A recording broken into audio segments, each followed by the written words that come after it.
Hi children, in the last class we were discussing about the blind dog. What the dog was doing, it was helping a blind man. Now we will see the another extensions of the story, that is, to the extent of this loss his master gained, he moved about as he had never moved in his life.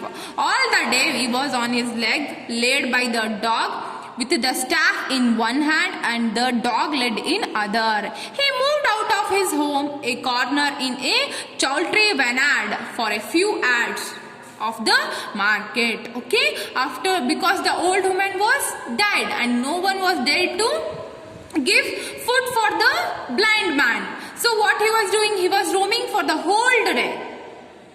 In one hand he was holding a stick and another hand he was holding the dog. He had moved in there after the old woman's death.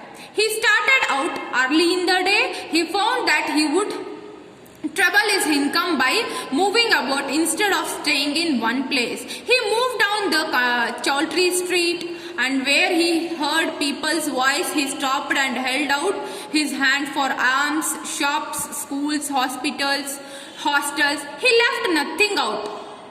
He gave a tug when he wanted the dog to stop and shouted like a bullock driver when he wanted him to move on.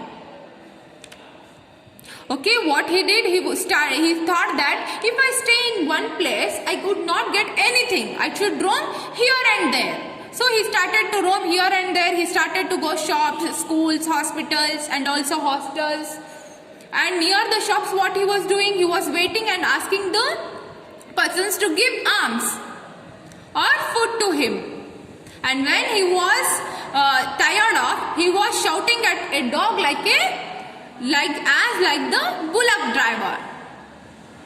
The dog protected his feet from going into the pits or stumping against the step of the stones and took him up inch by inch on the safe ground and steps.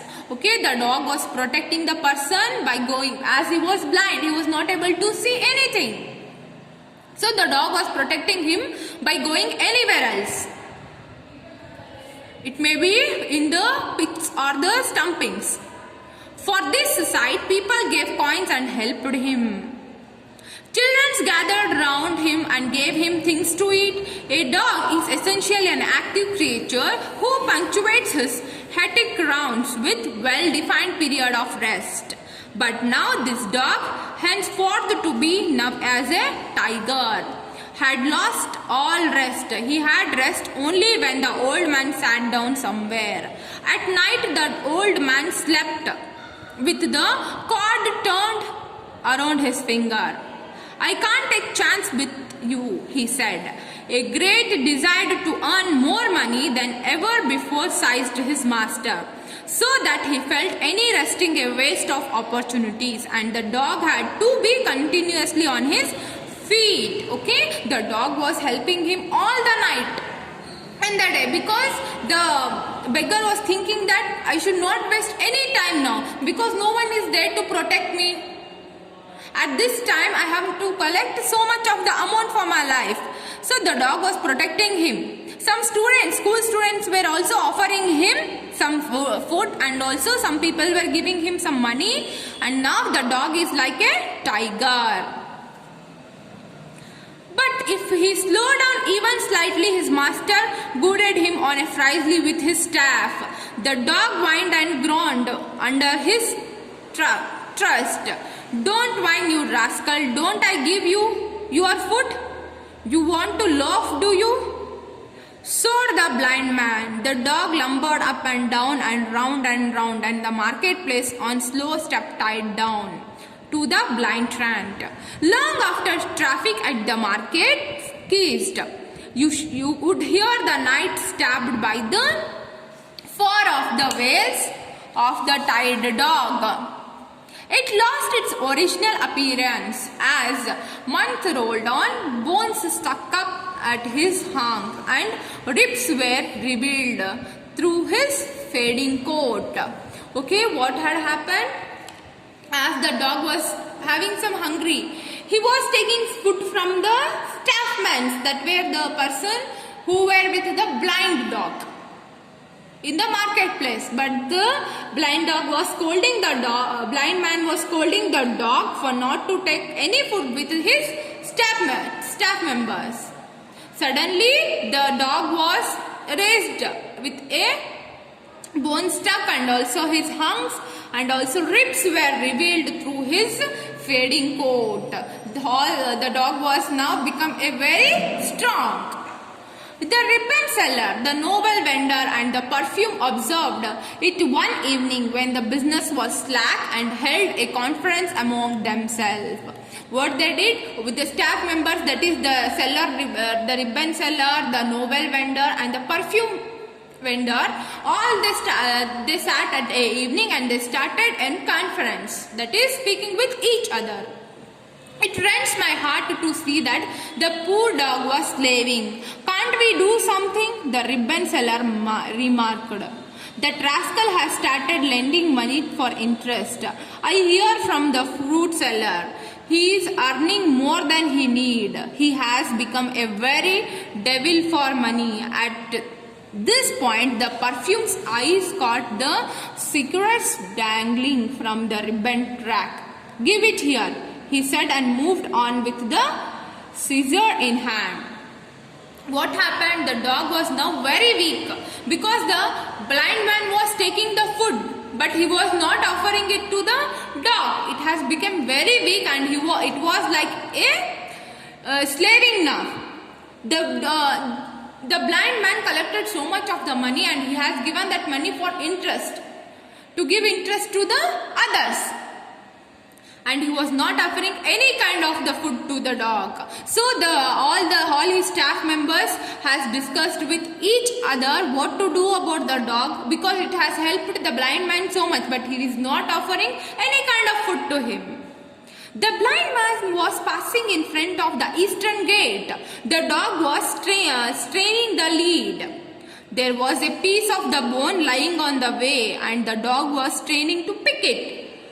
The lead became taut and hurt the blind man's hand, and he tugged the string and kicked till the dog held.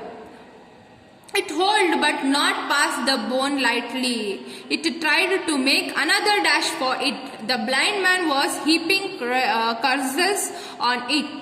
The perfume stepped up, applied the scissors and sniped the cord. The dog bounced off and picked up the bone. The blind man stopped dead where he stood, with the other half of the string dangling in his hand. Tiger, tiger, where are you? He cried. The perfume moved away quietly, muttering, you heartless devil, you will never get at him again. He saw his freedom. The dog went off at top speed. He nosed about the ditches happily, hurled himself on the other dogs, ran around and round the fountain in the market square, barking, his eyes sparkling with a joy. He returned to his favorite haunts and hung about the butcher's shop, the tea stall and the bakery. Now the blind man once the blind man was taking the dog with him. At that time, what happened? The dog saw a bone suddenly. He was willing to take that bone, but the blind man shouted at him. At that time, suddenly he bited the hand of the blind man and the blind man kicked him. He crawled and he was lightly having some distance with the bone. At that time, the perfume seller came at that time and he moved the dog quietly away from the blind man. And at that time, the dog saw his companions, that is the different type of the dog that he was grown in the marketplace. And here the blind man was shouting, tiger, tiger, where are you? Come over here. But at that time the perfume seller said, you are very heartless. You have not offered any kind of the food to the dog and you are using it for yourself. It is very wrong, and now you will not able to see the dog. He has got his companion. Next, the ribbon vendor and his two friends stood at the market gate and enjoyed the sight immensely as the blind man was struggling to find his way about. He stood rooted to the spot, weighing his stick. He felt as if he were hanging in a mid-air. He was wailing, "Oh, where is my dog? I will murder it when I get it again." He groped about, tired to cross the road, came near being run over by a dozen vehicles at the different points, stumbled and struggled and grasped. He would deserve it if he was run over. "This heartless backyard," they said, observing him. However, the old man struggled through and, with the help of someone, found his way back to his corner in the chowdhury veneer and snagged down on his gunny sack bed, half faint with the strain of his journey. Okay, every day